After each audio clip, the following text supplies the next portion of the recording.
Hello, good morning, good evening, and good afternoon to you all. You're welcome to the Africa Respiratory Care Association French webinar series. Without much ado, I would like to hand over to the moderator for today. Her name is Marie Bonny. She's going to do everything in French. Thank you very much. Bonjour à tout le monde et bienvenue à ce webinaire d'oxygénothérapie. Mon nom c'est Marie Bonny et je suis Artie, fondatrice d'une ONG Relief for All Kids qui est en existence depuis 10 ans dans la promotion de la santé et l'éducation de l'enfant en Afrique et membre représentant du Cameroun ARCA. Euh, j'ai le plaisir vraiment d'être ici avec vous aujourd'hui et je suis modératrice. Malheureusement, ma caméra ne donne pas. Euh, on va faire avec ça. Euh, Déjà, merci beaucoup à tout le monde qui est connecté. Bienvenue à tous. D'ici quelques minutes, je vais vous présenter notre intervenant aujourd'hui. Son nom, c'est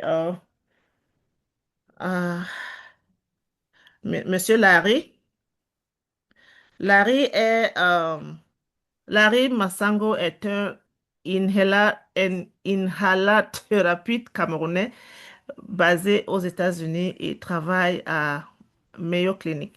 Diplômé en sciences respiratoires à l'Université du Kansas en 2024, son expérience académique et clinique inclut des travaux au Ghana en 2023 et 2024, notamment sa participation à des projets tels que le Help Baby Breathe Programme ou encore dans les travaux de recherche sur la BPCO et la réhabilitation pulmonaire. Depuis 2025, il occupe le poste de secrétaire général de ARCA Cameroun. Grâce à sa pratique clinique, son expérience internationale et son rôle de leader, Massobo est un clinicien engagé à faire progresser l'éducation aux soins respiratoires, à encourager la collaboration professionnelle et à soutenir les efforts visant à améliorer l'accès à des soins cardio-pulmonaires en qualité au Cameroun et au-delà. Donc, nous allons parler aujourd'hui de l'oxygénothérapie et permettez-moi de vous présenter notre intervenant de ce jour, Monsieur Larry Massobo. Monsieur Larry, vous avez le floor. Merci pour la présentation, Maman Marie. Alors, déjà, avant que je commence cette présentation, je tiens à remercier également le panel des invités présents. Je sais que c'est pas toujours évident de trouver un peu le temps. Certains d'entre vous ont travaillé la nuit, je sais. Et bon, il y a également d'autres tâches qu'on aimerait bien faire un samedi. Mais pour ceux qui sont là, vraiment, ça veut dire beaucoup. Ça montre une fois de plus votre engagement à la cause respiratoire. Je tiens déjà à vous remercier pour cela. Aussi, je tiens à remercier Aka parce que lorsque nous sommes dans une mission qui est la nôtre, où nous avons des objectifs à atteindre, assez difficiles, il est important d'avoir une plateforme qui nous aide justement à pouvoir réaliser ces actions, ces choses, amener des activités concrètes et effectives. Et je crois qu'aujourd'hui, nous sommes assez convaincus que Aka, c'est la plateforme, c'est l'organisation qui nous permettra d'y arriver. Donc, je tiens à remercier justement la présidente, Madame Dorothy Benda, pour, n'est-ce pas, son leadership et ça, c'est vraiment son intégration et sa motivation dans la cause pour laquelle nous travaillons tous, chacun de nous, dans nos différents pays. Alors, une fois que cela est dit, on va essayer d'entrer dans le vif du sujet. Donc, ce que je vais faire là maintenant, je vais partager mon écran. Let's go here. Let's see, share my screen. C'est vrai que nous sommes dans une session de webinaire, mais je voudrais également rendre cette session assez interactive. Donc, de temps en temps, je vais poser quelques petites questions là pour s'assurer que personne ne dort et que ce n'est pas trop ennuyeux. Et puis, on va essayer de cheminer ensemble. On va donc entrer dans le vif du sujet. Alors, c'est vrai que beaucoup d'entre vous ont reçu les flyers. On va parler d'oxygénothérapie. Euh, c'est, et nous allons dire ceci, nous savons déjà que la santé en Afrique connaît beaucoup de challenges, n'est-ce pas? Challenge en termes de personnel, challenge en termes de la qualité des soins, Challenge en termes même de disponibilité des médicaments et des équipements, mais aussi en termes d'infrastructures hospitalières. Alors, une fois que cela est dit, qu'est-ce qu'on voit? On voit que la santé respiratoire n'est pas épargnée par rapport à ces challenges. Déjà, pourquoi? Parce que la médecine pulmonaire, si on veut le dire de manière générale, est un domaine, une spécialité très technique, mais également une spécialité qui nécessite du matériel important, hein. On pense au BIPAP, on pense au CPAP, on pense aux ventilateurs, etc., etc. Ce qui fait donc qu'il y a donc matière à penser la filière respiratoire, la médecine pulmonaire dans nos différents pays. Alors, on va pas forcément essayer de parcourir tout l'inventaire de la médecine pulmonaire. Aujourd'hui, on va se focaliser justement sur l'oxygénothérapie. Et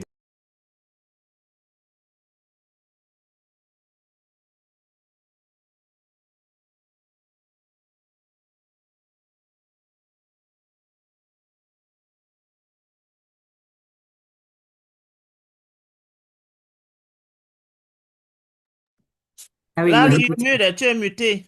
Nous ne vous entendons plus, monsieur. alors, désolé, Mhm. vous m'entendez maintenant, j'espère. Oui. Ouais, c'est bon. D'accord. Donc, comme je disais ici, on va parler de BPCO, oxygénothérapie et professionnalisation de la santé respiratoire en Afrique subsaharienne et dans notre pays à faible revenu. On va aller au prochain slide. J'espère que ça. There we go. Alors, je vais commencer avec a breaking news, comme on dit en anglais. La nouvelle, c'est que pour ceux qui n'étaient pas au courant, sachez donc aujourd'hui que l'oxygène, c'est la molécule de la vie.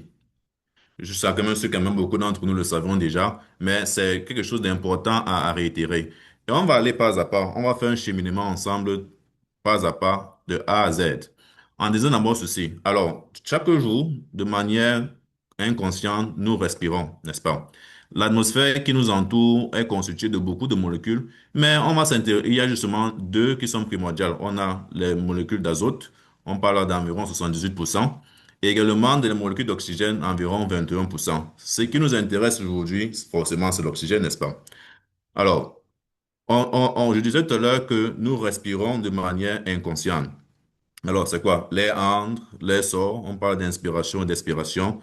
Mais ce processus-là, qui est un processus mécanique, suit une certaine logique.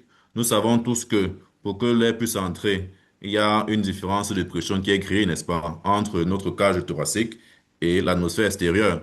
Le diaphragme descend parce que la pression à l'intérieur du poumon est inférieure à celle de l'atmosphère, l'air entre. Et lorsque l'inverse se produit, la pression à l'intérieur de notre cage thoracique est supérieure à celle de l'extérieur, l'air sort. En fait, ça, c'est le mécanisme de manière générale. Et ce mécanisme de mouvement d'air qui entre et qui sort, on parle ici quoi? On parle donc de ventilation. Il faut qu'on commence par là. On parle d'abord du mécanisme de ventilation. Et voilà, une deuxième chose à retenir, c'est quoi? C'est que la ventilation, c'est le signe vital le plus important. Quelles que soient toutes sociétés confondues, que vous fassiez, je ne sais pas trop, neurologie, vous fassiez néphrologie, etc.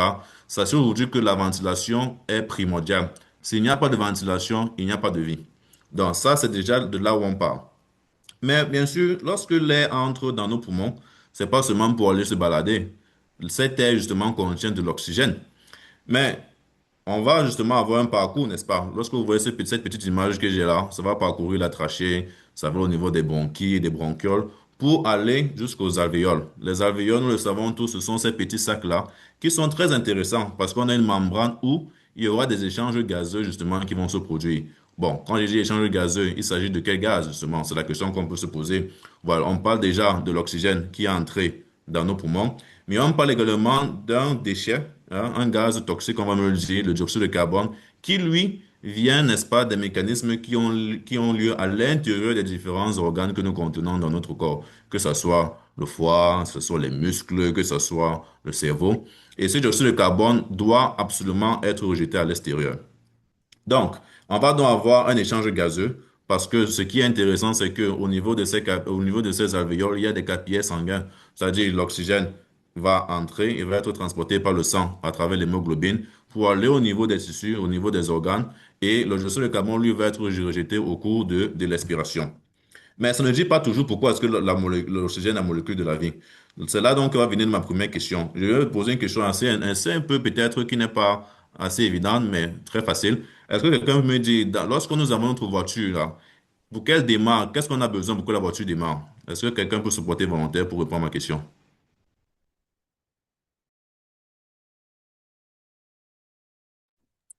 On a Bon, besoin de moi, courant. je peux. Vous avez demandé que quand une voiture, ce dont on a besoin pour qu'une voiture démarre? Alors? Quel est l'ingrédient qui doit être à l'intérieur d'une voiture pour s'assurer qu'elle démarre le matin lorsque vous partez au boulot? Bon, ça, c'est très vague. Parce que ce que je peux imaginer, c'est que vous avez en idée peut-être le carburant, mais ce There n'est we pas go, c'est seulement, tout, simplement, Carburant. le ce n'est pas carburant, seulement le carburant. Donc, je peux aller pour justement, le carburant. le carburant, there we go, c'est ça justement. D'accord. D'accord. Le carburant. Justement, je voudrais justement que chacun puisse avoir l'image d'une voiture qui a besoin du carburant. Le carburant en tant que tel n'est vraiment pas, justement, comme on l'avait dit, n'est vraiment pas l'élément essentiel pour que la voiture puisse être en marche. Mais le carburant est une source d'énergie. C'est-à-dire quoi? C'est-à-dire lorsque le carburant est dans la voiture, il y a des mécanismes qui font en sorte que on a de la combustion. C'est de la combustion, justement, de la chaleur essentiellement, qui fait qu'il y a une énergie mécanique. Quand il n'y a pas d'énergie mécanique ici, c'est très compliqué, mais c'est pour dire quoi? Il faut que le moteur tourne. Et lorsque ce moteur tourne, qui produit de l'énergie mécanique, on a quoi ensuite? On a de l'énergie kinétique, on a du mouvement qui va être transmis au niveau des roues et la voiture va démarrer. Mais s'il n'y a pas de combustion au début, c'est-à-dire s'il n'y a pas de carburant, alors il n'y aura pas de combustion, il n'y aura pas de mouvement. Il faut donc aujourd'hui, on essaie de se représenter l'oxygène mais également comme le carburant. Le carburant, pourquoi? Sachez donc que les organes vitaux, tels que le cerveau, le foie et les muscles squelettiques, dépendent quotidiennement de l'oxygène. Pourquoi? Souvenez-vous, je vous ai dit que l'oxygène va être transporté par le sang à travers l'hémoglobine pour arriver au niveau des cellules, au niveau des tissus cellulaires, pour maintenir le fonctionnement des différentes réactions. Parce qu'au niveau des cellules, nous le savons tous, nous avons des réactions métaboliques qui se produisent tous les jours, sans que nous n'y pensions même, que ce soit par exemple pour la réplication simplement de notre ADN, cette réplication a besoin d'oxygène. Si on se souvient bien, lorsqu'on, par exemple, nous courons, les muscles, justement, pour fonctionner, ont besoin, pour être très technique, d'ATP. Mais pour que cet ATP puisse justement être fabriqué, on a besoin justement de cet oxygène pour pouvoir s'assurer que le mécanisme, les réactions métaboliques se produisent au quotidien. Donc, on pourrait dire que c'est un peu comme une sorte de catalytique pour que les réactions en général dans notre système, dans notre organisme puisse avoir lieu. C'est de là justement que l'oxygène prend dans son rôle, qui dit que l'oxygène justement c'est la molécule de la vie. Parce que pour être honnête, si ces réactions par exemple de réplication de l'ADN ne se produisent pas au quotidien, il y aura beaucoup de choses qui ne fonctionneront pas de manière normale en nous. Alors, une fois que cela est dit, je crois qu'aujourd'hui, peut-être on a assez clair par rapport à cela. On va donc avancer sur le prochain slide. Ouais, le prochain slide est un peu intéressant parce que ici, j'ai essayé de vouloir faire un cas d'étude. On va prendre le cas d'étude ici, c'est celui de la BPCO. C'est un acronyme et qui signifie bronchopneumopathie chronique obstructive. Bon, avant d'aller dans les détails, parce qu'il faut d'abord savoir ce que c'est, je sais quand même que beaucoup d'entre nous, au moins, en ont entendu parler. Bon, chez nous, on parle de COPD dans le système anglophone. Mais ici, il faudrait d'abord qu'on fasse une petite statistique. Les études sérieuses ont montré que depuis les années 90, du moins jusqu'aux aux années presque 2019-2020, on a enregistré une augmentation d'environ 117%. Et ça, c'est toute catégorie d'âge lorsqu'on parle des patients atteints de BPCO en Afrique subsaharienne. On parle environ de 10,3 millions. Ça, c'est énorme. Ça fait beaucoup d'individus. Et forcément, nous savons que parfois, parce que nous n'avons pas accès forcément à des statistiques très vraies, très vraies, on peut même se dire que ce chiffre-là est même minoré. On peut même s'attendre à avoir peut-être un chiffre plus énorme que ça. Mais voilà ce que les statistiques nous montrent aujourd'hui. Mais une fois que cela est dit, il faut quand même qu'on entre un peu. On va encore faire cheminer ensemble pas à pas. On parle de BPCO. Moi, dans l'acronyme BPCO, là, le thème qui m'intéresse le plus, du moins c'est la lettre qui m'intéresse le plus, c'est la lettre O. Parce que O, je dis bien, c'est chronique obstructive. On peut donc se poser la question naturellement de savoir c'est quoi une maladie obstructive. On parle même de quoi lorsqu'on parle de maladie obstructive. Bon, on va donc essayer de dire ceci. Souvenez-vous, on a dit qu'on a dans la respiration, on a l'inspiration, on a l'expiration. Dans le jargon de la médecine pulmonaire, on a essayé de catégoriser les maladies pulmonaires respiratoires en deux catégories. C'est-à-dire, on a les maladies obstructives, comme la BPCO, qui déjà englobe, c'est un terme, un terme qui englobe plusieurs d'autres maladies. Et on a de l'autre côté des maladies restrictives. On va pas, je vais pas justement y parler de ça parce que c'est pas le sujet aujourd'hui. Alors, les maladies restrictives, c'est des maladies où essentiellement, les patients atteints de maladies respiratoires restrictives ont de la difficulté à expulser l'air de leurs poumons. Ils n'ont pas le problème pour inspirer, mais ils ont cette difficulté à pouvoir expulser cet air-là qu'ils ont respiré. Il est important de savoir que lorsque nous respirons, on respire un volume d'air, bien sûr. Et ce volume d'air est censé justement également ressortir. Mais ces patients ont tendance justement à accumuler une réserve qui n'est pas censée être à l'intérieur. Bon, une fois que je dis ça, ça n'a pas quand même laissé à la main. Bon, si je respire, si l'air qui est censé sortir ne sort pas tout, ça va faire quoi? Bon, ça fait quelque chose parce que, souvenez-vous, j'ai parlé tout à l'heure de cage thoracique. Et lorsqu'on parle de cache, ça veut dire quoi? On est en train de voir un espace restreint. Un espace restreint parce que l'anatomie humaine est telle que chaque chose a sa place. Et chaque espace est réservé pour un certain nombre de choses, hein. On a déjà quoi à l'intérieur de la cage thoracique? On a le poumon qui prend déjà une bonne partie. On a le cœur également qui prend une bonne partie. Mais on a également un muscle. Et ma deuxième question ici, ce sera justement pour moi de poser une question assez évidente également. Mais qui peut me dire quel est le muscle le plus important dans la respiration? Un volontaire, n'importe qui. Ici, on ne juge pas. Donc, si vous n'avez pas la réponse, c'est pas un problème.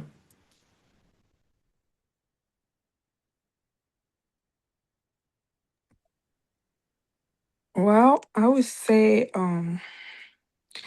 there's two answers that comes to me. So the medulla oblongata and the diaphragm. Merci, Madame Sophie. Justement, je vais me focaliser sur le diaphragme, justement. Le diaphragme qui est en général, qui est vraiment le muscle le plus important de la respiration.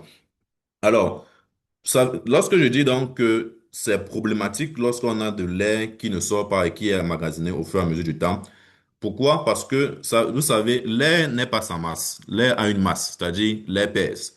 Donc, lorsque on a une quantité d'air qui au départ n'est pas censée être là, qui s'emmagasine, cela justement a un poids et pèse sur les organes qui se trouvent à côté et également sur les muscles. La résultante, c'est que quoi? La résultante, c'est que cet air-là va donc rendre le diaphragme plus plat. Et un diaphragme qui devient de plus en plus plat devient aussi de plus en plus faible. Ça veut dire donc que le processus même de respiration devient donc impacté.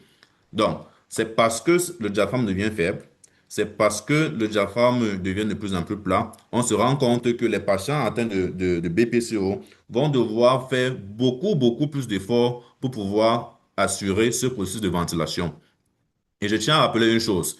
La ventilation, comme j'ai dit, elle est primaire, elle est la plus importante. Et il y a un deuxième phénomène que je n'ai pas vraiment nommé tout à l'heure, mais c'est le processus d'oxygénation.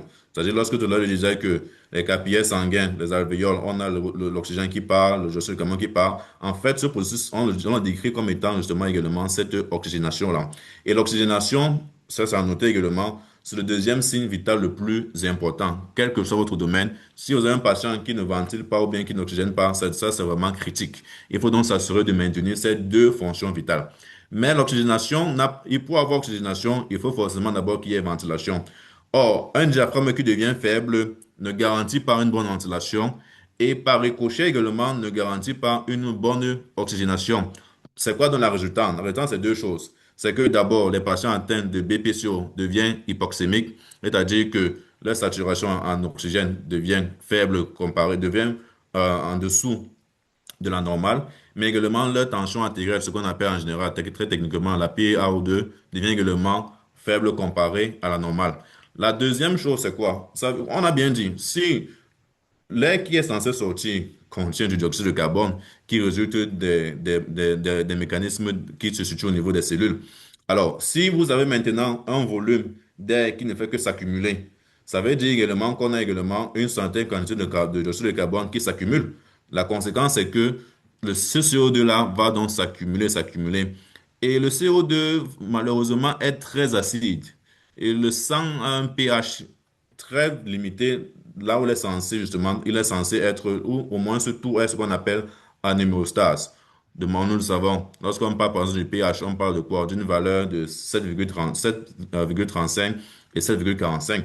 Mais lorsque justement ces patients de BPCO ont ce problème-là, c'est que ils vont avoir une situation où ils deviennent en hypercapnie, c'est-à-dire qu'on est vraiment au-delà. L'heure normale devient au-delà de cette fenêtre que je viens de diminuer. Donc, ils ont une rétention en dioxyde de carbone. Et comme on me disait également pour la PaO2, par exemple, on parle là de quoi? On parle là de entre 80 et 100. Donc, eux également, ils auront tendance d'être en dessous de la normale pour un individu en santé.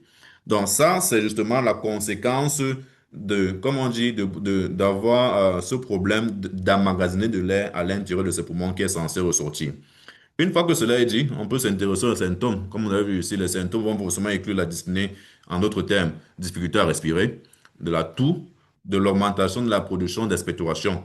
Une chose primordiale, c'est que cet air qui a des difficultés à respirer également, c'est lié au fait qu'il y a une inflammation chronique justement des voies aériennes qui auront tendance justement à se rétrécir.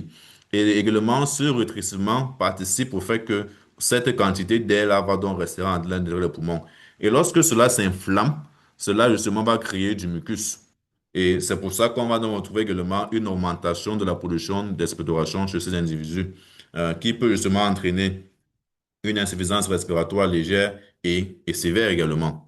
Donc, en Afrique subsaharienne, on se rend donc compte qu'il y a beaucoup de principaux facteurs de risque par rapport à la BPCO, notamment le tabagisme.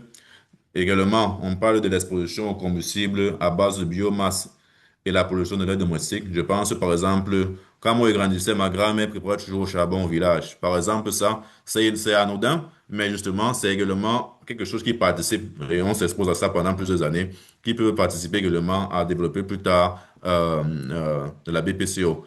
Bien sûr, d'autres facteurs secondaires vont inclure l'exposition professionnelle. Ici, je pense à nos frères et sœurs qui travaillent dans des mines, par exemple. Je pense à la pollution extérieure. On a eu une présentation récemment par le professeur, notre confrère, Monsieur Traoré. Et justement, le VIH et la tuberculose, entre autres, qui sont des facteurs de risque qui augmentent également cette prévalence à la BPCO. Mais la bonne nouvelle, c'est que quoi? C'est que comme justement ces patients sont en hypoxémie chronique, ouais, c'est donc évident que l'une des principales lignes de traitement pour la prise en charge des patients atteints de BPCO sera l'oxygénothérapie. Et ici, on parle de quoi? On parle d'oxygénothérapie à long terme. Je vais donc aller vers le prochain ici. Je vais juste faire une petite image parce que j'ai beaucoup parlé là, mais il faudra quand même qu'on voit. Ici, j'ai juste une radiographie. Là, on voit d'un poumon sain. On voit tout va être bien détaillé. Ça, c'est juste un petit truc. Mais je veux qu'on regarde sur le diaphragme. On voit qu'ici, le diaphragme là a une forme de dôme. Hein. Et tout est justement à une valeur normale, du moins normale. Pour ça, c'est par rapport à un individu sain. Mais si on essaie de comparer cette image, par exemple, à celui de quelqu'un atteint de BPC, regardez, on a plus ce même dôme là. Pourquoi? Parce que déjà, vous voyez que les poumons ont l'air d'être un peu bombés. Pourquoi? Parce que justement, il y a de l'air qui reste à l'intérieur. Et l'effet, justement, comme je disais, c'est que le diaphragme n'a plus la même forme de dôme que sur cette image. Pourquoi? Parce que l'air, comme je l'ai dit, qui a une masse, va justement aplatir ce diaphragme et cet individu, justement, aura justement tous ces caractères que je viens de décrire tout à l'heure. Donc, voilà, justement, de manière un peu visuelle, à quoi ressemblent les poumons d'un patient atteint de BPCO. Alors, le prochain ici, on va donc essayer d'essayer de voir, on a dit oxygénothérapie à long terme. C'est donc quoi? De quoi parlons-nous? Déjà, des travaux importants ont été menés et ont montré que lorsqu'on parle de la prise en charge des patients atteints de BPCO, il est important pour eux d'inclure l'oxygène dans leur thérapie. Et on a même donné une valeur, on parle là de 15 à 24 heures d'oxygène par jour. Bon, pourquoi alors on le dit? Parce que en termes de bénéfices, déjà, si on donne une statistique importante, on dit que l'oxygénothérapie déjà réduit l'incidence des exacerbations modérées à sévères de 28%, ce qui justement va donc diminuer les hospitalisations et diminuer la mortalité, toute cause confondue chez les patients atteints de BPCO. Et ce qui est très important, parce que je voudrais également qu'on comprenne que ce n'est pas seulement une affaire individuelle, mais c'est également un aspect qui est important pour le système de santé. Sachez que si on est capable, par exemple, de diminuer les hospitalisations pour ces patients atteints de BPCO, cela a un effet positif sur le système de santé général parce que ça coûte cher, essentiellement, de prendre, par exemple, un patient atteint de BPCO. Nous le savons tous ici. Il y a des problèmes d'assurance. L'assurance doit couvrir cela. Mais chez nous, il n'y a pas déjà d'assurance où il y a déjà une limite en ce qui concerne le matériel disponible et même le personnel. C'est intéressant d'avoir une solution qui nous permette déjà d'éviter que ces patients se retrouvent à l'hôpital. Et une chose, c'est que les patients atteints de BPCO ont également des risques d'infection. On a des infections nosocomiales qui se passent également dans les hôpitaux et qui vont même prolonger leur durée d'hospitalisation. Donc, ce qui devient justement assez coûteux pour le système de santé des pays comme des pays subsahariens chez nous en Afrique. Alors, l'autre avantage donc de l'oxygénothérapie à long terme, c'est que cela va améliorer la capacité d'exercice. Vous savez bien que, bon, hein, moi par exemple, nous savons que si vous avez l'habitude, si vous êtes un fanatique, je ne sais pas, vous allez prendre un truc comme la marche à pied, et que demain vous avez la BPCO, bon, ça devient plus compliqué de faire la marche à pied comme à l'époque. Si vous pouvez être capable de courir 10 km, courir 10 km à la BPCO, c'est pas facile. Mais le fait justement d'avoir de l'oxygène vous permet justement de pouvoir au moins se maintenir une fonction physique nécessaire et essentielle. Parce que là, important, et ça revient justement à mes travaux évidemment sur la réhabilitation pulmonaire, que les personnes, les individus atteints de BPCO puissent être capables justement de continuer, par exemple, à faire du sport de manière essentielle. Cela a un impact déjà sur le bien-être comportemental et psychologique parce que lorsqu'on est plus capable de faire les choses qu'on avait l'habitude de faire, on se sent un peu exclu, hein. Cela nous rend dépressifs. Cela ne nous rend pas toujours confortables. Mais on voit justement qu'en donnant l'opportunité d'avoir de l'oxygène pour ces patients, justement, participe à leur bien-être dans la société et en eux-mêmes. Donc, il est justement très important que cela puisse être inclus dans nos systèmes de santé en Afrique. Mais également, parfois, ces crises d'exacerbation peuvent arriver dans la nuit. C'est-à-dire il peut se produire qu'un patient atteint de BPCO dans son sommeil commence à avoir des difficultés à respirer. On a, bon, ici, chez nous, la moitié d'entre eux, par exemple, ont de la ventoline qui vont prendre quelques puffs. Mais imaginez-vous justement d'avoir quelqu'un qui n'a pas accès déjà aux soins de manière générale, mais qui chaque soir a des difficultés à respirer. Ça veut dire que en termes de qualité de sommeil, il ne dort pas assez. C'est pas bon. Et ce qui fait justement que lorsqu'on ne dort pas assez, nous tous le savons, pour ceux qui ont l'habitude de travailler un peu la nuit, ça a également un impact sur les fonctions cognitives. Donc, c'est vraiment un problème sérieux de n'avoir pas accès à de l'oxygène lorsqu'on est atteint de BPCO. Donc, en général, on parle ici donc de quoi? L'oxygénothérapie à long terme va améliorer la qualité de vie des patients, va réduire justement le taux de mortalité. Parce que lorsqu'on a en exacerbation, c'est très compliqué. Si elle devient justement sévère, alors là, on peut justement arriver justement vers la mort. Mais également, cela également, l'oxygénothérapie a comme bénéfice de pouvoir manager les cas d'hypoxémie sévère. Une fois que cela est dit, un autre facteur risque n'est pas vraiment très parlé, c'est juste une parenthèse. Notre population justement est jeune, mais notre population en Afrique souveraine est également amenée à vieillir. On aura justement une population de seniors qui va au fur et à mesure que le temps passe augmenter. Et l'âge également est un facteur qui est également associé à la BPCO. Donc, ce qui montre encore une fois de plus l'urgence pour nous professionnels qui travaillons avec ACA, mais également pour les politiques gouvernement de pouvoir considérer la lourde tâche qui est nécessaire d'inclure cette oxygénothérapie à long terme dans la prise en charge de ces patients. Mais qu'est-ce qu'on a comme problème aujourd'hui? On a plusieurs problèmes déjà en Afrique en ce qui concerne l'oxygène à long terme. La première chose, c'est que ça coûte cher. Parlons ça. Malheureusement, les gens qui sont le plus affectés, il faut le dire, ce sont des gens issus des milieux pauvres, les minorités, comme on le dit. Et nous savons tous que en termes de pauvreté, il y en a beaucoup chez nous. C'est vrai que c'est relatif, mais nous savons de quoi nous parlons. Ce qui fait que ceux-là qui ont accès à l'oxygène, ce sont ceux qui ont les moyens, comme on le dit. Et pour ceux qui sont déjà dans les zones rurales et qui n'ont pas, n'est-ce pas, la capacité de payer le prix d'avoir de l'oxygène, c'est eux justement qui sont affectés par cela. On a également le problème de disponibilité. L'oxygène n'est pas disponible et j'y reviendrai tout à l'heure lorsque on va avancer dans cette présentation. Et entre autres, on a également un déficit en termes de réglementation de la part du gouvernement et même des formations hospitalières par rapport à comment est-ce qu'on peut penser une politique sur la production, la distribution et le stockage de l'oxygène. Ces politiques, pour le moment, parce que lorsqu'on parle de politique, on parle là d'infrastructure, on parle là également même d'autres sessions d'éducation. Ces politiques-là, présentement, n'y sont pas. Ce qui freine drastiquement l'implémentation de l'oxygénothérapie dans la zone subsaharienne.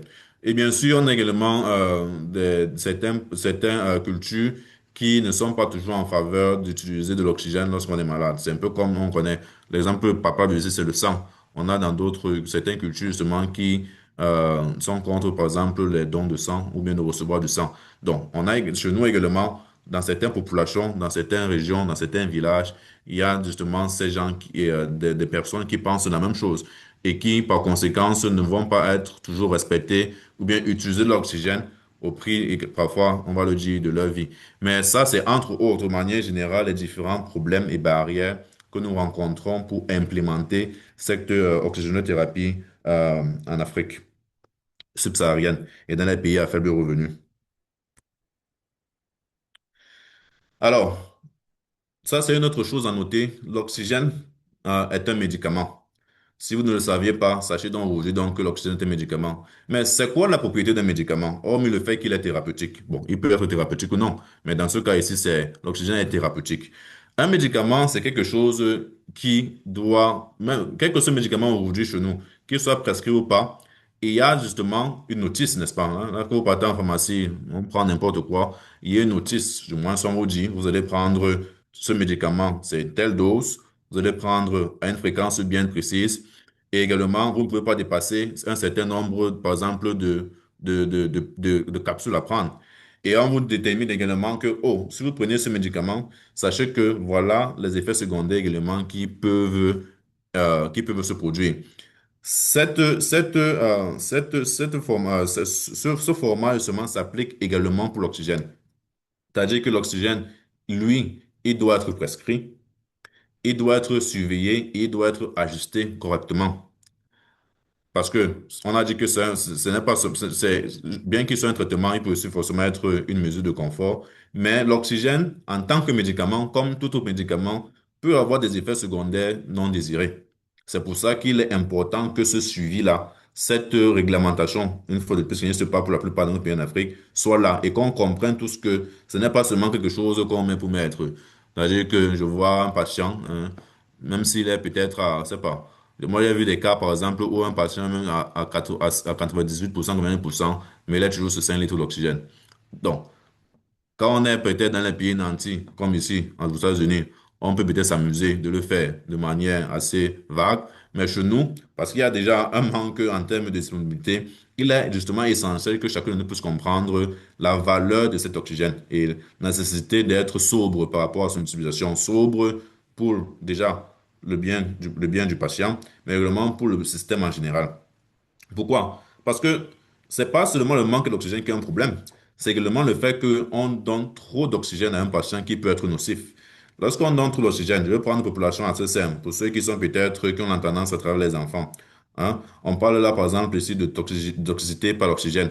Ça, c'est justement plus pour les bébés, par exemple. Les bébés, pour ceux qui ont une expérience, il est recommandé que les bébés, par exemple, s'ils ont des problèmes, surtout, je vais prendre la population, par exemple, euh, des bébés qui sont peut-être nés à 6 mois ou bien à 5 mois, etc.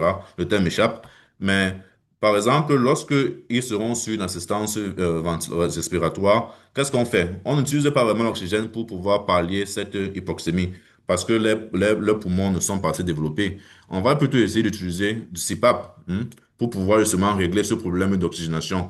Pourquoi? Parce qu'on se rend compte que les études ont montré justement que utiliser de l'oxygène, par exemple, chez les bébés, va par exemple affecter leur développement oculaire. Donc, ça peut entraîner des problèmes de vision. En termes clairs, ça peut les rendre aveugles. Ça, c'est une conséquence, par exemple.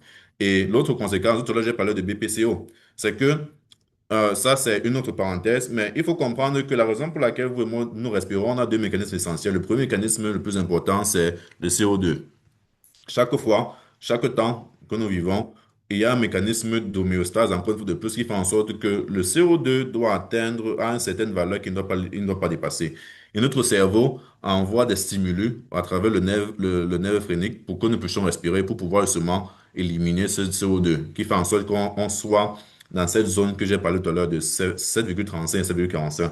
Alors, chez les patients atteints de BPCO, je vous ai dit tout à l'heure que cette valeur-là, cette norme-là n'est plus la norme. C'est-à-dire qu'il devient hypercapnique. Le CO2 est bien au-delà de 45.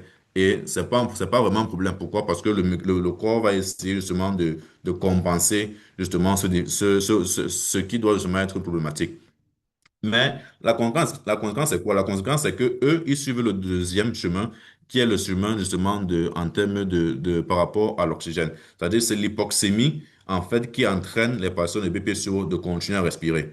Ça veut donc dire quoi? Ça veut dire que si vous avez un patient, bon, je ne parle pas ici d'un patient qui est sur un ventilateur, bien sûr, je parle d'un patient qui peut-être vient à l'hôpital, qui a la BPCO, et que vous le laissez longtemps sur oxygène, par exemple sur une aide nasale, au bout d'un certain moment, le cerveau va se rendre compte que, mais attendez, j'ai l'habitude de beaucoup travailler là pour respirer, pour maintenir mon oxygène et tout le reste, mais depuis là, je me rends compte que c'est facile. Et comme c'est facile, le cerveau également va donc, le stimulus normal qui se produit va donc cesser d'être centré pour le cerveau. Ce qui fait quoi? Ce qui fait que vous pouvez avoir un patient qui peut se retrouver justement en arrêt respiratoire parce que vous l'avez mis sur oxygène et le processus normal a été tout simplement shut down par le cerveau. Donc, ça, c'est deux exemples justement importants et critiques qui font en sorte qu'il est important pour nous comprendre pourquoi est-ce que il faut justement visualiser que l'oxygène, c'est un médicament justement qui nécessite une certaine capacité à comprendre quand est-ce qu'il faut commencer, quand est-ce qu'il faut essayer de l'arrêter essentiellement. Donc, ça, c'est ce que j'avais à dire par rapport à ce slide. On va donc aller au next. Alors, pourquoi l'implémentation de l'oxygénothérapie est difficile dans les pays à revenus faibles et moyens? Bon, c'est vrai que déjà ici, j'ai parlé un peu de ça, mais on va un peu entrer un peu plus, on va un peu essayer d'aller un peu plus en profondeur. Alors, ces problèmes se répartissent en général en trois grandes catégories. On a les problèmes en termes de disponibilité, on a les problèmes en termes d'infrastructure, et également on a les problèmes en termes d'utilisation. Ça, c'est les trois grands axes. Je vais commencer avec la disponibilité. Et il y a une statistique assez intéressante. Ça, c'est ma prochaine question pour assurer que personne ne dort, que tout le monde m'entend, bien sûr. Qui peut deviner à combien est-ce que est estimé le besoin d'oxygène en Afrique subsaharienne aujourd'hui? Qui peut me donner un chiffre au hasard?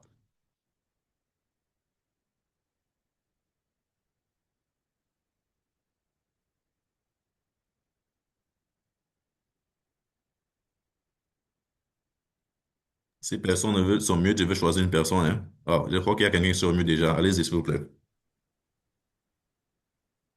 Bon, moi, je crois que compte tenu déjà de manque et même de- du, du manque technique, du manque professionnel et surtout du manque de prise de conscience des leaders de la santé, de l'éducation pour la nécessité de développer cette profession, bien, ce professionnalisme, je pense que je peux mettre à 90%. OK. 90%. OK. Je vais donc essayer de faire, comme on dit, l'avocat du diable. En fait, qu'est-ce qu'on se rend compte? On se rend compte que en termes de demande d'oxygène en Afrique, quand il n'y a pas de demande, je parle ici de cylindres par exemple, que c'est ce qu'on utilise le plus dans nos pays pour donner l'oxygène en Afrique. On parle que la demande, pour que la demande puisse être du moins ce mythe, on a besoin aujourd'hui en Afrique de produire une quantité d'environ 1,5 million de cylindres d'oxygène. Ça, c'est beaucoup. Parce que 1,5 million, ça, c'est en termes de bouteilles. Mais en termes de volume d'oxygène, on parle de milliards de volumes d'oxygène que nous avons produits. C'est-à-dire que beaucoup de systèmes de santé aujourd'hui en Afrique, ça rien peut être effectif. On a besoin de produire en volume des milliards de mètres cubes d'oxygène pour pouvoir déjà répondre à cette demande. Et les chiffres le montrent. Nous sommes aujourd'hui près d'1,5 milliard en Afrique, bon, 1,2 milliard peut-être. Et d'ici 2050, nous serons à plus de 2 milliards. Ça veut dire qu'on aura forcément un besoin encore plus récurrent par rapport pour pouvoir justement répondre à cette demande et à cette population qui augmente. Mais ce n'est pas seulement là. Ce qui est également problématique, c'est que la pneumonie, par exemple, hein, qui est une infection, et justement les patients atteints de BPCO, lorsqu'ils sont par exemple admis à l'hôpital, la pneumonie peut devenir également une maladie nosocomiale. Ça peut être pris à l'hôpital, ou bien c'est justement la pneumonie qui les amène à avoir une exacerbation. Les pays à revenus faibles les moyens, on compte environ 800 000 cas de décès hein, dans ces pays. Et ce qui est intéressant, c'est que les études montrent que 20 à 40% de ces décès auraient pu être prévenus s'il y avait accès à l'oxygène. Lorsque je le dis, ça fait comme si, bon, c'est pas grave. Mais en termes de chiffres, ça veut dire que sur les 800 000, on aurait pu sauver 160 000 à 320 000 personnes. Malheureusement, ces personnes, justement, vont décéder parce qu'il n'y a pas seulement de l'accès à l'oxygène. Alors, on a tendance à entendre ce discours n'est-ce pas, la population est le fer de lance de l'économie, etc. Mais si vous êtes un pays sérieux, justement, et que vous voulez faire de votre population une économie, il est déjà important de le s'assurer donc que la vie de ces populations puisse être préservée et que des individus, des hommes et femmes, parce que lorsque je dis 800 000, ça paraît loin de nous, mais 800 000, ça peut être nous, ça peut être une sœur, ça peut être un parent, ça peut être un frère, ça peut être un enfant, un cousin. Et c'est justement là on doit justement comprendre la profondeur d'un tel manque et l'impact que cela a sur une population. Parce que si vous avez une population qui meurt, entre guillemets, gratuitement, comment est-ce que vous pouvez utiliser cette population justement pour faire de ça votre fait de lance économique? Donc, ça pose un problème, forcément, d'une manière dans le domaine de la santé, mais des répercussions sur l'ensemble, la grande image de ce qu'une nation qui aspire à une émergence, comme on le dit, peut réaliser si sa population est tout le temps malade et meurt justement pour une chose aussi, entre guillemets, banale, une fois de plus, telle que l'oxygène. Alors, la disponibilité également montre que en Afrique subsaharienne, ça c'est une statistique, on a environ 31% des formations hospitalières nous disent qu'ils ont de l'oxygène, mais cet oxygène est interrompu. Et on a 25% qui disent qu'ils n'ont même pas d'oxygène. Ça, c'est ces études qui le montrent. 25%. L'Afrique subsaharienne, pour ceux qui ne voient pas trop l'image, c'est l'Afrique de l'Ouest, c'est l'Afrique centrale, c'est l'Afrique de l'Est, c'est la partie sud de l'Afrique. Donc, si nous sommes à 25%, c'est vrai que c'est un chiffre qui est là assez bas, mais je tiens à préciser que ça, c'est minoré, hein. C'est-à-dire que on a des pays qui font mieux que d'autres, qui font en sorte que lorsqu'on essaie d'englober les statistiques, on se rend compte que bon, on a 25%. Mais si on prend pays cas par cas, on va se rendre compte qu'un pays pesant que le Cameroun peut faire plus mal qu'un pays pesant que l'Éthiopie, etc., etc. Donc, ces chiffres-là sont justement à prendre en compte que ça, c'est minoré par le fait que on a justement des pays qui ont déjà eu entamé des politiques par rapport à l'implémentation de cette gène thérapie et qui produisent déjà beaucoup. Et là, on le verra tout à l'heure sur tous les pays de l'Afrique de l'Est. Mais 25%, justement, ça reste toujours beaucoup. Parce que si nous sommes 54 pays en Afrique et qu'on dit environ 50 sont de l'Afrique de l'Ouest, ça veut quand même dire qu'il y a beaucoup de formations hospitalières. Et une fois de plus, je disais tout à l'heure, les statistiques ne comportent pas toujours vraiment la périphérie de ce qui est comme formation hospitalière dans nos différents pays. Donc, on a donc justement ce problème de disponibilité. Il est également nécessaire de dire une chose, hein, parce que peut-être quand je dis oxygénothérapie, on voit juste une facette. On néglige également ce qui concerne, c'est pour ça que je sais également cette image-là. Lorsqu'on a de l'oxygène, on aura l'oxygène dans des bouteilles d'oxygène, mais il faut bien le donner aux patients, n'est-ce pas? Or, pour donner l'oxygène au patient, il faut d'abord savoir s'il a besoin. Or, on peut savoir qu'un patient a besoin d'oxygène. On prend un oxymètre de poule, on mesure sa saturation d'oxygène. Mais on se rend compte même que, en termes de cet équipement qui participe toujours à l'oxygénothérapie, on n'en a pas. Moi je viens du pays, je me suis rendu compte justement qu'il y a beaucoup d'hôpitaux qui n'ont pas d'oxymètre de poule disponible pour mesurer, ou bien de moniteur même pour mesurer, pour avoir ces signes vitaux tels que le SpO2, le rythme cardiaque. Et on n'a même pas de masque. On n'a pas de masque de lunettes de nasal, on n'a pas de tubulature nécessaire pour pouvoir distribuer justement cet oxygène aux patients. Vous voyez? Donc, on est justement dans un autre problème. S'il faut même seulement laisser l'oxygène, mais on a même le problème en termes du matériel nécessaire pour pouvoir le donner aux patients, puisque c'est ça la finalité. La deuxième chose, c'est la question qui vient en termes d'infrastructure. Et le plus important ici, c'est l'électricité. Voyez-vous, les études montrent que utiliser par exemple les concentrateurs d'oxygène, en général, revient moins cher que d'utiliser les bouteilles d'oxygène. Pourquoi? Déjà pour une chose très simple, c'est que se ravitailler en oxygène tout le temps, cela coûte beaucoup d'argent. Et produire de l'oxygène, justement, demande déjà de la logistique, demande de l'énergie et demande également de l'espace pour pouvoir le stocker. En termes d'énergie, on va prendre le cas de l'électricité. On nous dit aujourd'hui que environ 600 millions de foyers en Afrique n'ont pas d'électricité. Et pour mes frères camerounais, nous savons de quoi est-ce que je parle. Ils savent de quoi je parle. On ne connaît pas la réalité d'autres pays, mais nous savons qu'en termes d'électricité, nous avons beaucoup de problèmes.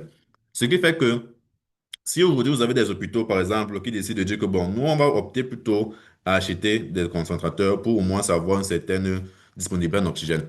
Or, s'il n'y a pas d'électricité, ces concentrateurs ne marchent pas. Donc, on voit que l'électricité également joue un rôle capital dans la production, que ce soit en termes, que ce soit pour ceux qui préfèrent utiliser les concentrateurs ou même pour ceux qui préfèrent utiliser des centrales à oxygène pour pouvoir fonctionner. On a besoin d'électricité pour que cela puisse justement être réalisé. Et cela, on n'en a pas. Justement, les statistiques montrent que 65 à 30 à 65% des formations hospitalières dans les pays à revenus faibles et moyens n'ont pas accès à de l'électricité continue. C'est-à-dire qu'ils ont toujours des délestages. C'est pas toujours sûr d'avoir de l'électricité. Et ça, ce sont des réalités justement vraies, que nous sommes conscients de cela. L'autre chose, c'est quoi? C'est le transport.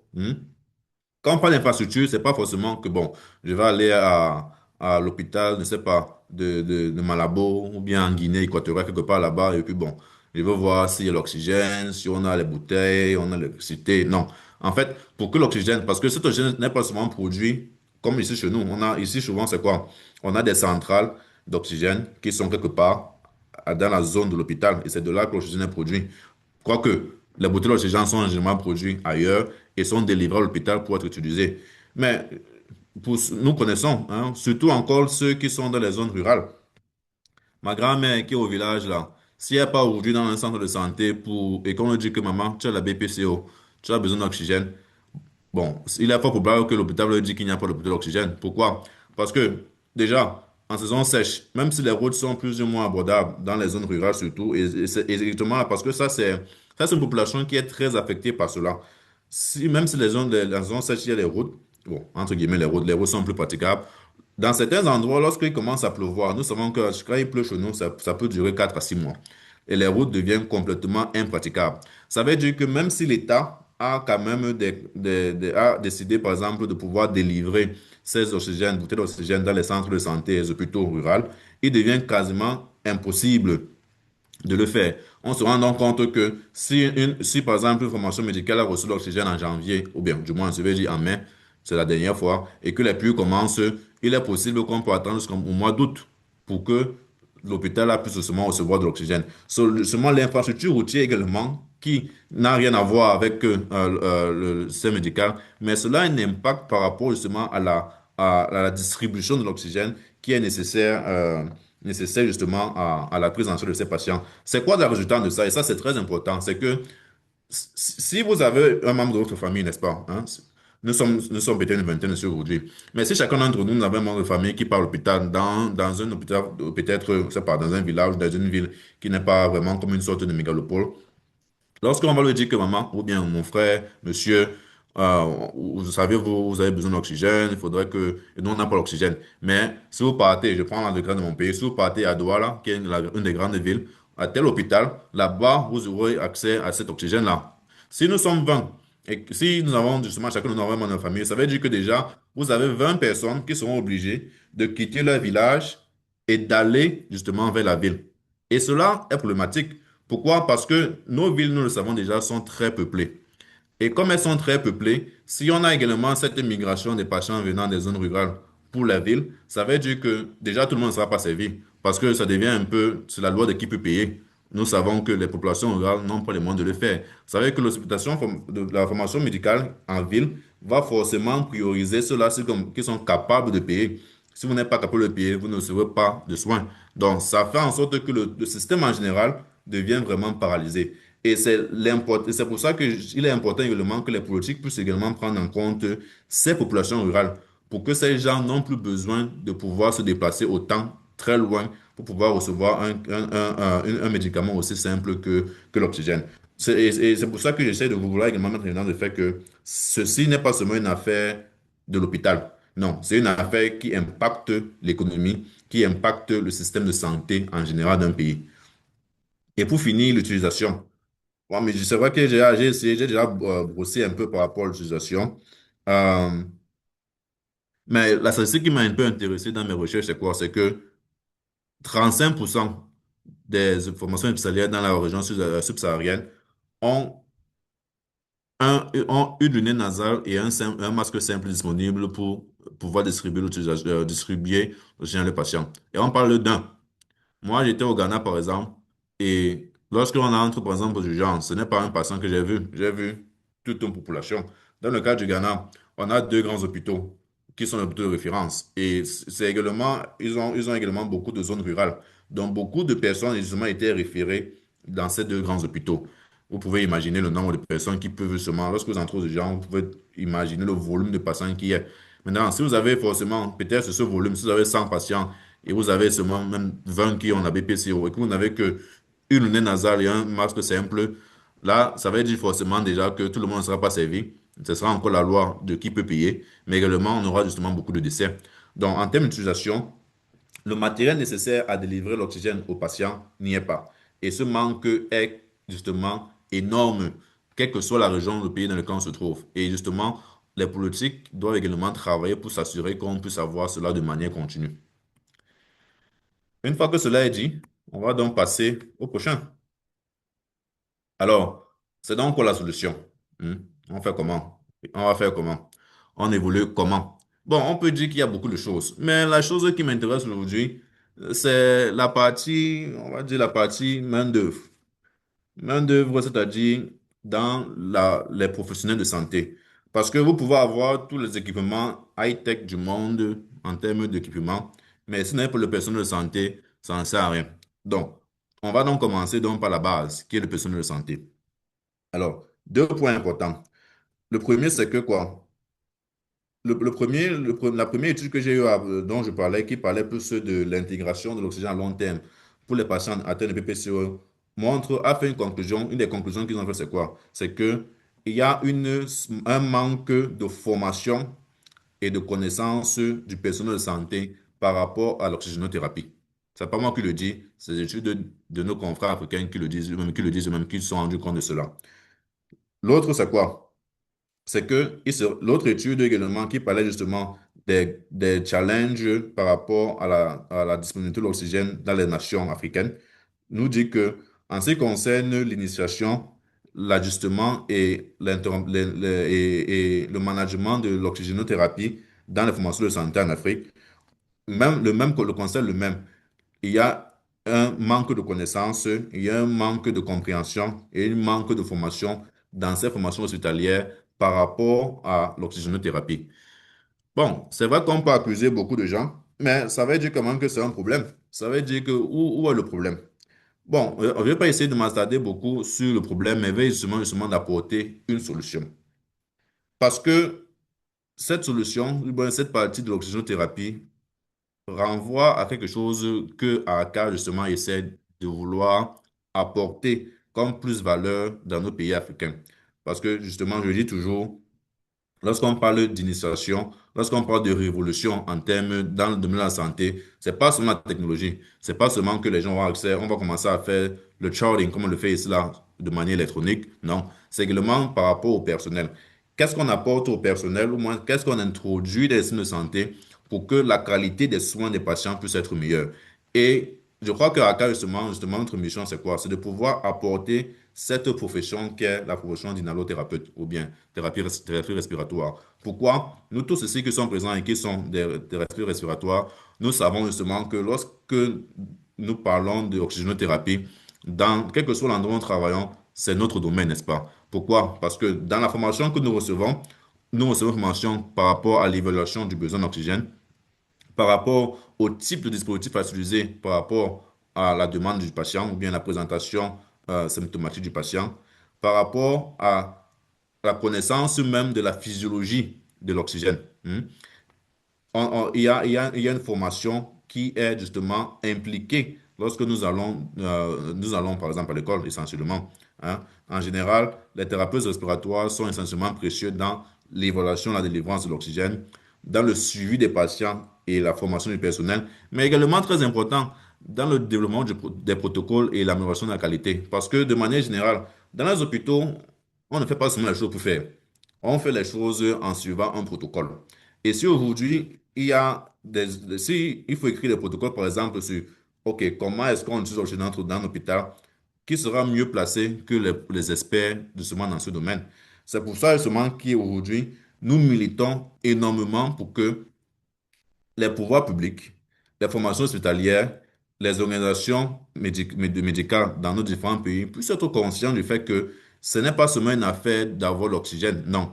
C'est une affaire de comprendre que avoir un corps professionnel, un corps professionnel de santé qualifié et formé est très, très important. Et désolé de le dire, les infirmiers ne l'ont pas. Ça n'en fait pas partie de leur formation. Et une chose également que je voudrais également souligner en ce qui concerne les études. Les études montrent ceci, que euh, lorsqu'on essaie d'associer l'oxygénothérapie et la qualité des soins que les patients reçoivent, on se rend donc compte qu'il y a une meilleure prise en charge lorsque les professionnels de santé ont déjà parfois une expérience, ont une connaissance forte, mais également elles ont reçu une formation de niveau bachelor's degree ou bien même supérieur. Ça veut dire quoi? Ça veut dire qu'il est justement question pour nous d'offrir une formation, d'implémenter une formation de traitement respiratoire à des niveaux assez supérieurs, par exemple le bachelor's degree, parce que cela, à ce moment, pouvoir permettre de pouvoir mieux prendre en charge les patients atteints de différentes pathologies respiratoires. C'est pas seulement BPCO, hein. Peut-être c'est aussi important de le rappeler. L'oxygénothérapie, c'est pas seulement pour les patients BPCO. Quand je dis BPCO, je dois dire c'est un terme parapluie. Par exemple, l'asthme, c'est une maladie BPCO. Mais que ce soit dans les cas de traumatisme, des accidents, que ce soit dans les cas même de soins de confort. Il y a plusieurs, cela s'étale sur plusieurs parties, spécialités en termes de médecine. Donc, aujourd'hui, vraiment, il est essentiel que cela puisse être compris parce que ça fait partie, c'est un pilier essentiel de la formation des inhalothérapeutes, du moins en Amérique du Nord. Et nous militons, nous voulons justement que cela puisse trouver du sens euh, dans les raisonnements des logiques de nos politiques, mais également de ceux-là, des professionnels de santé qui n'ont pas vraiment cette acquaintance par rapport à cette profession. Alors, ça, c'est un des trucs pour peut-être essayer de rendre un peu plus solide ce que je viens de dire. Il y a des revues, parce qu'aujourd'hui, il faut le dire, s'il faut regarder en termes de leader, on parle de l'oxygénothérapie, l'Afrique de l'Est fait mieux que les autres pays d'Afrique. Je crois qu'également, il y a la Guinée qui a commencé à adopter d'autres politiques un peu plus différentes pour l'oxygénothérapie. Mais l'Afrique de l'Est, je ne connais pas l'Afrique de l'Est, c'est l'Éthiopie, notamment l'Éthiopie, le Sénégal, la Tanzanie, qui ont essayé de pouvoir, et justement le Rwanda, qui est même le leader, qui ont essayé de pouvoir justement entamer des politiques avec forcément des axes un peu plus différents, mais qui commencent déjà à faire mieux en région subsaharienne. Alors, qu'est-ce qu'on voit? On se rend compte que lorsqu'on parle au niveau de moins de l'Afrique de l'Est, on se rend compte que on a environ 45% seulement des professionnels de santé qui avaient une connaissance de l'oxygénothérapie. Ça, c'est seulement 45% en Afrique de l'Est. Et je parle là de beaucoup, j'ai parlé au moins de 4 pays. Si on prend seulement la population, même seulement du Kenya, c'est déjà beaucoup de millions. Donc, si vous avez 45%, même seulement de 50 millions, ça fait quand même dire que c'est près de la moitié qui ne connaît même pas ce qu'on appelle l'oxygénothérapie. Ça, c'est bon pour dire c'est problématique. Mais non seulement ça, on se rend compte qu'il y a environ 48% euh, qui avaient une bonne pratique de l'oxygénothérapie, c'est-à-dire que bien qu'ils aient la connaissance, il faut seulement la pratiquer. Et on se rend compte qu'il n'y a que 40% de ces gens-là qui sont capables de pouvoir savoir à quel moment justement utiliser l'oxygène. Et les niveaux même sont différents pour montrer un peu les disparités dans différents pays. Qu'est-ce qu'on voit? On voit qu'au niveau de l'Afrique, au niveau de l'Afrique de l'Est, on dit quoi? Que les niveaux en ce qui concerne la connaissance de l'oxygénothérapie, on note près de 50% en Éthiopie, 6% en Égypte, C'est vrai que ce n'est pas l'Afrique subsaharienne, mais c'est toujours un pays à revenus faibles et moyens. 43% en Érythrée, 51% au Kenya, 50% au Nigeria, 27% au Rwanda. C'est-à-dire que le Rwanda, qui est même leader de la production, justement, même encore par exemple, la connexion de jeunes thérapie, on n'en a que seulement 27%. Et c'est l'Ouganda et la Tanzanie justement qui également sont avec 50 et près de 80% en Ouganda. Ça, c'est par rapport à la connaissance sur la chimiothérapie. Par rapport à la pratique, lorsqu'on regarde les chiffres, on se rend compte qu'on a à 47% en Éthiopie, 18% en Égypte. L'Égypte, c'est un pays de plus de 100 millions d'habitants, pour ceux qui ne sont pas au courant. Donc, si on a seulement 18% du corps médical qui est au courant de ce qu'on appelle la chimiothérapie, ça devient un problème ça devient très critique et très inquiétant. Au Nigeria, le grand pays de l'Afrique, n'a que 18%. 18% des professionnels de santé sont capables de pouvoir justement délivrer de l'oxygénothérapie aux patients. Et une fois de plus, c'est la Tanzanie qui est leader.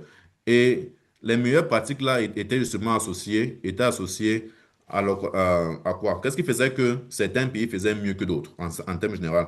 Déjà, c'est qu'ils ont, pour certains pays, appliqué un niveau d'enseignement supérieur par rapport à justement l'implémentation d'une profession de thérapie respiratoire. Ils ont déjà reconnu le besoin de pouvoir justement distinguer cette profession des sciences infirmières. Également, certains d'entre eux, parce que lorsqu'ils faisaient ces études, ce n'était pas seulement les infirmiers, c'était également les docteurs, se sont rendus compte qu'il y a beaucoup d'entre eux qui ont l'occasion, par exemple, quand je prends l'Afrique de l'Est, le Middle East n'est pas loin de là. Donc, il y a beaucoup de gens qui ont eu une expérience dans des pays étrangers, surtout en Arabie Saoudite, au Qatar, tous ces pays du Middle East. Et c'est grâce à ça qu'ils ont une connaissance un peu plus de ce que c'est que l'oxygénothérapie. Mais pour ceux-là qui ont été formés dans les systèmes de santé, où il n'y a pas justement cette différenciation entre les soins infirmiers et les thérapies respiratoires, ils n'avaient aucune idée de ça. Et également, il y a un manque d'enseignement et un manque de protocole qui fait en sorte justement que la formation, déjà, n'y est pas, mais l'application de l'oxygénothérapie également est déficiente. Donc, de manière générale, voilà où nous sommes en ce qui concerne l'oxygénothérapie dans nos pays en Afrique. Donc, ce qu'on peut dire en conclusion, c'est quoi? C'est que le fardeau de la BPCO déjà augmente de la région subsaharienne et elle va continuer à augmenter. Tant que la population africaine augmente et elle va augmenter, on le sait, ça veut dire qu'en termes de fardeau, tous ces facteurs de risque que j'ai énumérés tout à l'heure ne vont pas disparaître. Non, et ils seront toujours là. Donc, on aura forcément un fardeau par rapport, par exemple, au PCO qui va augmenter. Ça veut donc dire qu'il y a un besoin impératif, tout simplement, d'inclure l'oxygénothérapie comme étant un traitement pour ces patients de BPCO. On a des raisons, surtout pour une hypoxémie sévère, etc. Mais également, on se rend compte quoi? Que l'accès est limité par les infrastructures, les chaînes d'approvisionnement, les lacunes en termes de main-d'œuvre. Pour la main-d'œuvre, nous avons toujours, je l'ai répété plusieurs fois, les thérapeutes respiratoires peuvent jouer un rôle majeur dans l'amélioration de l'apport sûr et efficace de l'oxygène. Et ça, c'est un volet. C'est vrai que nous faisons plus que ça, mais il est important que cela justement puisse justement être dit une fois de plus. Alors, pour les références, voilà les références par rapport aux études que j'ai eu à parcourir pour cette présentation. Et ici, donc, s'achève notre webinaire sur l'oxygénothérapie. Donc, il sera ouvert forcément à toute autre question. Merci.